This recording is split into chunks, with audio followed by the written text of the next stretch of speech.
It was 2 years ago when my 6-year-old son changed my life. He jumped off the school bus, ran down our gravel lane, grabbed and pulled on my arm, and stared me right square in the face and said, "Mom, you need to get the sit out of me."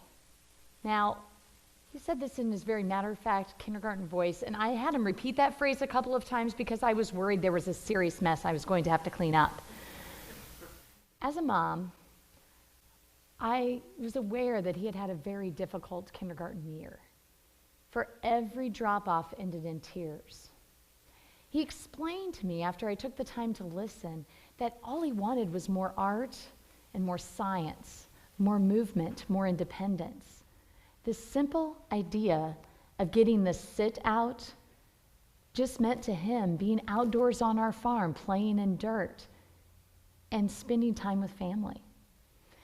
It was his 6-year-old wisdom that made me pause and ask myself a couple of questions like, what is it most of us are missing? Do we suffer from not playing more in the dirt? What do we desire? Is it the biggest and best technology or having the highest paid job, or is it something less tangible, like tasting new food, or sitting at the dinner table with our family, or taking a hike in nature? What I think matters most are new experiences together. It's food, it's community, it's art. We all want sensory experiences, for these experiences help define the world that we explore and the way in which we live. That's how I developed and came up with a concept for an ag arts camp. By reconnecting with our food and doing it together, we're tapping into an essential primal need, relating to one another through new experiences together. And that's what I want to focus in on today. What do we want? We want to experience new. We want to experience being together, and we want to experience ag arts. Now, an ag arts camp is a new experience. It's using the interdisciplinary approach of blending science and art to teach people that growing, preparing, and tasting food is art. Now, the arts and imaginative play have always been a part of me, and when I married a farmer, it just seemed like a natural extension to bring arts onto our farm. And so an ag arts camp actually allows other people to explore where their food comes from, to experience time outdoors in nature, and then to focus and express themselves creatively with art. Years ago, I was in college and I got to backpack Europe, and I remember getting to Florence, Italy, and walking into this gallery. I just stood and froze. I was in awe of seeing Michelangelo's statue of David. I just couldn't believe how flawless it was. Smooth, perfect muscles and toned body. It looked so realistic. It was very similar to seeing Gene Kelly step foot on stage in film with that first tap, twist, and turn, or the Broadway actress Patti LuPone as she rang out that rich, pure note as it echoed throughout a London auditorium. But it's not just seeing art that is powerful. It's actually the experience of the process of creating art that's powerful too. I'm sure Gene Kelly found satisfaction in practicing those steps and getting them right, or Patti LuPone working on each word, each note, or Michelangelo touching clay or marble to create. For all of them continued creating art because of how it made them feel. I continue eating and cooking with my family because of how it makes me feel. We all want and love new experiences. Now, it was just last spring, I had the unexpected joy of getting to see elementary school children plant seeds in their school garden. Now, weeks later, bright red cherry tomatoes appear on the vine, but the real magic occurred when all those children just come running toward the plant, eager to taste a tomato they'd grown. Now, many of them admitted to me they had never tried a real tomato before. They couldn't believe how tender, juicy, and strong that flavor was. But it's not just tasting a tomato that's new. For many, it's the process of touching the soil, planting the seed, watering the plant, and then seeing the fruits of their labor. Now imagine, if you will, for just a moment, pairing those two experiences together. Putting the awe-inspiring experience of getting to create art with the excitement of tasting food, fresh food off the vine. That is an ag arts camp. And in ag arts camp, it allows individuals to actually be more conscientious, more creative, and much more mindfully aware of Iowa's beauty, using our eyes, our hands, nose, and mouth to experience something new so our brain doesn't get bored. It's using the cognitive left side of our brain to understand where our food comes from, its health benefits, and how it heals us. And then it also uses the right side, that creative side, to produce art, both visual and performance. And so whether you're able to walk through a garden and get to see the rainbows, all those colors, or hold in your hand and feel that rough texture of kernels on an ear of corn, or bite into a tart, juicy apple off a tree, food is art, and art feeds the soul. Now, an ag arts camp is a brand new experience, and that's a powerful new experience, but don't you agree that new experiences are more powerful when done together? I want you for a moment to raise your hand if you found yourself eating alone in a restaurant. Raise your hand. Now, if you're like my husband, keep your hands up if you're like, yes, I absolutely love that, and I do it all the time. I like that moment. There's a few of you. How many of you find that to be just a little bit awkward? Okay, so what do you end up doing? You pull out your cell phone, you start texting obsessively, or you maybe talk nonstop to the server like I do, just because of this deep desire to relate to somebody. Well, eating alone is hard. If we think about it, most recipes when we go to cook call for 4 to 6 servings. Food is meant to be shared. Cooking takes a communal effort. If you think about it, the plate is your colorful canvas. There's several benefits when we eat and cook together beyond the health benefits of eating less food and healthier food. There's the social benefit. The Institute for Family Studies states that families that actually cook and eat together have a closer bond. They talk with one another. I can crack an egg and beat it and fry it, but it's not nearly as rewarding as when I'm beating that egg and my husband is chopping bell peppers while my son is slicing tomatoes. In a world of more social isolation than ever before, nuclear community closeness is vital.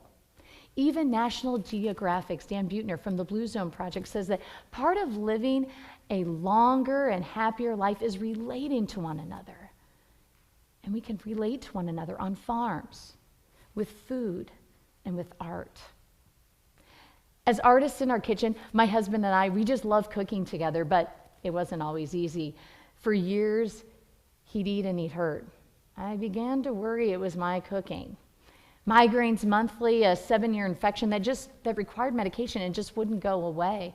And after the doctor told him that he was going to have to eliminate all grains from his diet in order to not hurt, we just stared at each other. I'm thinking, can we do this? Can we eliminate all breads, pastas, and rice, for those were staple foods in our diet? And I remember seeing his very forlorn face when he's told no more peanut butter and jelly sandwiches on bread without consequences. Why not put peanut butter and jelly on zucchini slices? We thought that's not the same either. But that was our problem, thinking same. After we exited our food depression, we decided to be creative problem solvers and reinvent what we ate and how we ate and try something new. And so we started to put together and focus on beyond the bread and the meat. We decided to focus on the vegetables, highlighting those, just like Julia Child said. You don't have to cook fancy masterpieces, just cook good food from fresh ingredients. And so as artists in our workshop, we created homemade faux cornbread, grain-free tortillas, and pancakes. And yes, we even grew to like peanut butter and jelly on zucchini. And in just 2 months, we found that my husband, his migraine significantly subsided, and he was completely off his medication. So as we invited our art critics to join us on the farm and to sit at the table and break bread, we would hear these rave reviews of our cornless bread and our fake tortillas. Together, we created art in the kitchen. Now, cooking and food are all associated with agriculture, but it's this whole new idea of thinking about agriculture as art. Just last summer, my son and I find ourselves wandering through a local farmer's market, and we're just amazed at all the beautiful cornucopia colors that we see, the long stem green onions, bushy clumps of mixed greens, and piles of purple potatoes. And I can tell what's running through my son's head as he stands there stiffly staring. Look, but don't touch. Look, but don't touch. But then a farmer calmly approaches my son, and he hands him a tomato. And he says, "Here, hold this. Taste it. Food is meant to be tasted." He's right. Agriculture and art are an experience, your experience. Two people can see the same thing and have a different experience, yet both are meaningful. And that's the power of agriculture and art. It can make us pause, think, feel, and connect. Jean Logsdon, author of Mother of All Arts, says that art is the indispensable nurture of agriculture. You can't have one without the other, or when you do, nothing good can come from it. So farming is a dance, a song, a poem, a painting, a photograph, all celebrating humanity in the natural world. So whether you're eating eggs for breakfast, commuting to work, or wearing jeans to a movie, everything is related to agriculture, and it's art. Now, art can be the vehicle to thinking, exploring, and discussing the power of agriculture and art. We can treat agriculture as art delicately with precision and purpose. Will Frett from the Iowa Ag Literacy Foundation said that we have national and state parks for kids and adults to interact with nature. But what opportunities are there for them to interact with and understand how their food is being produced? That's how I developed this concept of an ag arts camp. It's getting people to understand where their food comes from and understand the health benefits and the healing power that the food has, along with getting to participate in art, both visual and performance. And so if you think about it, it's blending my love of living on a farm with my passion for the arts, a new experience together. And in this video clip, you're going to get to see my very first pilot project of an ag arts camp.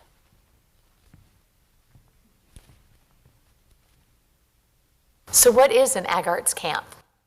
An ag arts camp allows individuals to experience a farm through hands-on experiences with plants and animals while participating in art activities and developing projects using a variety of media ranging from the visual, theater, music, and more. By blending agriculture with art, my hope is that individuals will understand where their food comes from, care where their food comes from, and then eat healthier, better, locally sourced food.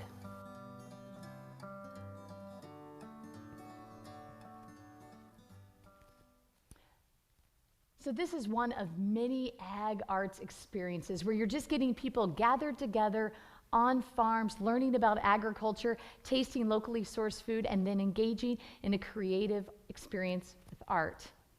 An ag arts camp can be the positive panacea, the agent of change. It can educate, communicate, and create. And in order for change to happen, we must change our consciousness.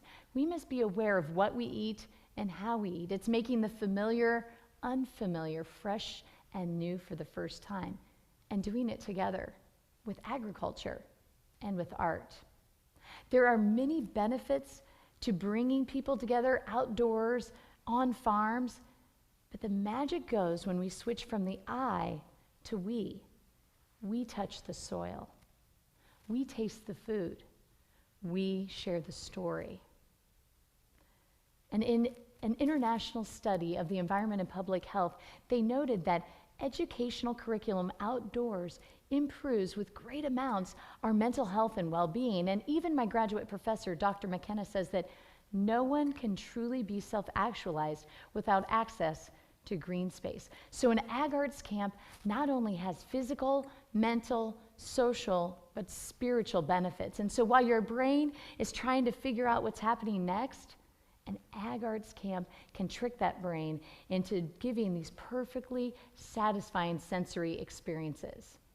So what's next?